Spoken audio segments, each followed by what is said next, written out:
Hello ladies and gentlemen, today we're back in War Thunder and it's time to look at the second round of event vehicles that we got through the War Thunder Chronicles events. The first one out of the two we're going to look at is the Whirlwind P.9. This is a rank 3 battle rating 4.0 aircraft, and what you may notice is it's incredibly similar to the Whirlwind Mark 1 that we have in the tree. The differences are the .3 in BR, the configuration of the guns, and also some slight little changes here. So, as you may see at the back here, the P9 has a number, L6844, and unfortunately the 4 has been scratched out by the paint job. And here we have a P6984 with a little white stripe on it. Also on the bottom of the normal one, you can see there's this dark part and the lighter part. On the Whirlwind P9, it's full yellow. So yeah, that's pretty much the differences between them. The other differences is of course on the X-ray. As you see in the P9, you have 4 20mm Hispanos basically set up in a line. There's a slight angle between the center two and the outers, but compared to what you find on the Whirlwind Mark 1, as you can see, these are in a much more square-shaped instead of horizontal line-shaped. Because of this, the P9 gets access to more ammunition, having larger ammunition holes. 484 rounds, where the Mark 1 itself only gets 240, and that's pretty much the only difference between the two aircraft. It is kind of weird how the P9 has a lower BR than the Mark 1, because to be honest, they both fly pretty much exactly the same. If we look at the armor profile of the P9, you have, of course, 9mm of steel, then 9mm again. The bulletproof glass itself is 60, so head-ons are definitely something that can be done in this machine. And then you've got a steel 6 and 4mm behind the pilot, meaning that survivability on this aircraft for the pilot is actually quite good. It's higher than the majority of aircraft that you'll face. The main issue, as I said, with the Whirlwind in general in my review, is the fact that the engines are made out of paper. You have some Rolls-Royce Peregrine, or Peregrine, however you want to say it, 12-cylinder inlines, and as I said, they're exactly the same as the ones that you'll find in the Mark 1. So if you've never flown the Mark 1, or if you've watched the review of the Whirlwind Mark 1, this review is going to be incredibly similar when we look at the P9 with a few little caveats. But yeah, if you've watched that, I mean, you might as well just turn off this video right now. On top of everything else, we have some liquid cooling systems and also oil cooling systems in the wings, meaning that the best place to shoot this aircraft is not actually the center, it's to shoot it here and to shoot it here. So aim for the big ass engines that you'll find on it. Once you take out an engine, it loses all of its maneuverability, it also loses all of its oil and water, and you'll be able to just fly on. It does have some self-sealing fuel tanks, they do set on fire quite regularly, and so far I haven't had a fire go out. That doesn't mean that it can't happen, that just means in my experience that is the case. Unfortunately, when we look at the camouflages, there isn't any, so there's only one for this thing. Hopefully in a future event we do get a skin for it. And on top of it, it does get the premium bonus, which is lovely, and you also get some standard modifications. So as a premium, you get all of the modifications free, so you don't have to grind out the aircraft. And the only real decision you have to make on this, since there's no secondary armament, is pretty much which belts for the Hispano Mark 1s to take. Now I take Stealth because I still believe in the Heffy and the Hef Sappy, but I understand if people want a bit more AP, like with the Universal or with the Ground, but I still, in my head, believe that Stealth is the way to go. It rips people apart, especially when you have 4 of them, and a very, very high burst mass. The burst mass of this machine is not actually shown. Oh yes, it is 5.17, whereas the Mark 1 is also at 5.17. It looks like they just copied the stat card wholesale, which wouldn't really surprise me. But because of the way that the guns are situated, you're going to have a little bit more accurate area that the P9 is going to be able to shoot at over the Mark 1. What is kind of surprising is when they actually announced this thing, they talked about bomb racks, they talked about basically the Whirlwind Mark 2, which we haven't seen in game, and it seems like as they've gone along, they changed the dev blog. If you want to see the original one, go back and watch the original video I did on it, but it seems like they've decided to go for the prototype / practice version of this aircraft instead of the Mark II, which is kind of a shame, because it means that we don't get bomb racks, meaning that this thing is still only useful in aerialistic and not tank. But with a battle rating of 4.0, I'd say it is pretty useful, and we'll go into the reasons why in a little sec. I just want to check something. There's also on this, there's this here, which I believe is for ejecting the rounds. Yeah, I believe that's for ejecting the shell casings. This, it just has a straight hole on it for the ejection of the shell casings. But yeah, everything else is exactly the same on this machine. You're pretty much getting a Mark 1 with more ammunition, which is a massive upgrade, and we'll go into why in the gameplay. I've already done a historic section on the Whirlwind. If you want to go and see that, watch my Whirlwind Mark 1 video, so therefore we're just going to get straight into the gameplay. When the Whirlwind Mark 1 was added to the game, one of the biggest issues I had with it was the fact that its ammunition was not enough for me to be able to carry a game. It felt a lot like how the Hornet was at a lower BR, with more maneuverability, with a lower dive speed, and therefore not as useful as what you would see as an attack fighter, or something which is very much fits the role of a defensive heavy fighter. And the problem with this basically meant that you could, with your Hispano Mark 1s, get one kill, maybe a bomber, maybe a fighter, and then you had to go back to base. Or you were sat in a scenario where, because you were a BR 5.0, you were sat there where you would have to head on something because they would climb at the same rate as you, or you'd have to go against a big burly bomber, and they would be able to annihilate you pretty quickly if you mucked up your defense. Also, the actual grind for the Whirlwind Mark 1, getting all of the modifications for it, was definitely an issue, especially with the Hispano Mark 1s, because they fired all over the place.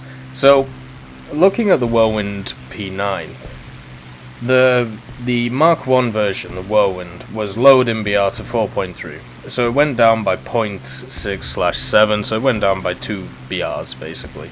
And the P1 is sat at an even lower BR, but it deals with some of the issues that I personally had with the Mark 1. It has more ammunition on board. That means that it can stay in the fight a hell of a lot longer, but it still has some of the issues pertaining to the Mark 1. So this would be dive speed. The dive speed on the P1 itself is just not really good enough. It's not something, the P9 I should say. It's not really good enough. It's not something that means that you can get away from stuff like BF-109s and Focke-Wulfs, which is generally what you'll face around the BR of 4. You've got to remember that the BF-109 F4, the BF-109 G2 Trop, some of the most powerful machines in the German tree, are set around that BR, and a lot of people play them. Also the P-47s sit around that BR, and you'll see them a lot. You'll also run into BV-238s and all of that. But what you get out of the Whirlwind P9 is very similar to what you get out of the Mark 1, but it just is better, even though it's at a lower BR, because of the fact that it gets more ammunition, and that means you can stay in the fight longer. It is a twin-engine fighter, but it is definitely one of the more maneuverable ones out there, even after taking damage. The elevator in itself is extremely powerful, so as long as you don't use it in the way where you use your ailerons to turn, or you use your roll to turn, the elevator can pretty much do your job for you, meaning that loops can be very effective. It also has great landing and combat flaps, which will get you out of trouble quite a lot. But one thing that you can't do in the P9, which you can do in, let's say, a Hornet, is be able to cock up. Now, the reason you can do it in a Hornet, the reason why, let's say you miss a shot and you decide to turn with an enemy and then you get in a bad position, around, you know, the 4K, 5K outs, which is generally when you're going to engage somebody, what you can do from that point of view in a Hornet is dive away. It is something that you can use to reset the battle, dive away even to your airfield, to be able to reset the whole thing. The Whirlwind can't do that. The Whirlwind redlines around about mid 600s on the kilometers an hour scale, IAS, and the issue with this is a BF-109 G2 Trop does not start redlining until like the late 700s to mid 700s. So you start at a point where you're getting chased down by single-engine fighters, which you will fight all the time, and therefore your getaway condition, we'll call it, is just taken away from you. So once you engage a fight, you must understand that you are in there for the long haul and you better win that damn fight. So that means setup is incredibly important. Now, because the Whirlwind P.9 gets an airspawn, because it's able to get up to altitude pretty rapidly with its help of war emergency power, and also the fact that you don't have to take a lot of fuel in it, this means that the setup can be incredibly easy to do, especially against fighters and definitely against bombers. You are able to climb to altitude before the bombers come in, which is lovely to see because there's been a lot of planes which can't do that, aka the bow fighters. So with that all said, you have a great machine which can go after bombers, do a lot of damage to them as long as the Hispano Mark 1s behave, which isn't always, but you know, with the upgrades they do behave a little bit better.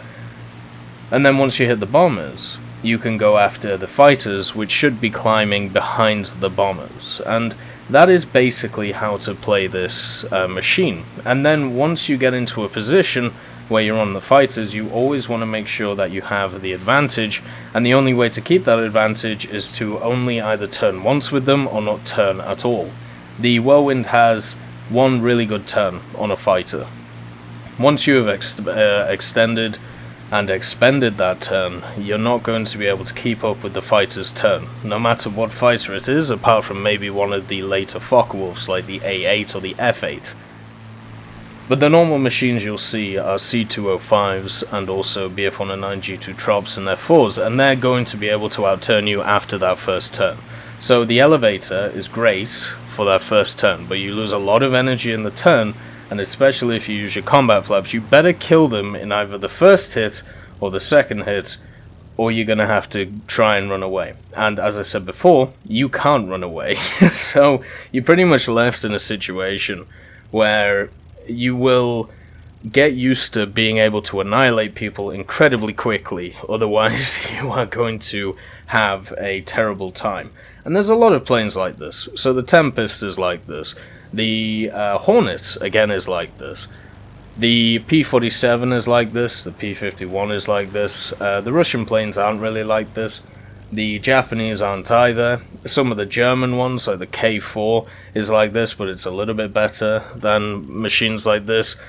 The D9, D13 are very much like this, apart from, you know, they can actually get away if they feel like it. So with the Whirlwind, it's not as if this is just an issue with the Whirlwind, it's just something to understand, that after the second part of the engagement, you're pretty much boned if you haven't won it from there. And as I said, you know, that's completely fine, because you should have killed them in those first two stages of the engagement. The initial hit when you come in, and then when they turn to try and get on you, you have more energy, you turn on them, and then you should kill them. Because at this point, they're still climbing, and you should be going in a straight line around about 5,000 meters. The altitude performance of the Whirlwind is good. It doesn't really lose a lot of performance at higher altitudes, especially with the playstyle that I've outlined here. And generally, the only issues you're going to run into is prolonged battles and also being ganged up on. The Whirlwind is definitely one of those planes that you don't want to get shot in. There are a few planes where I would actually advise sometimes, you know, scissoring, letting the enemy hit you so you can get an advantage. Something like a P-47 could do this quite effectively.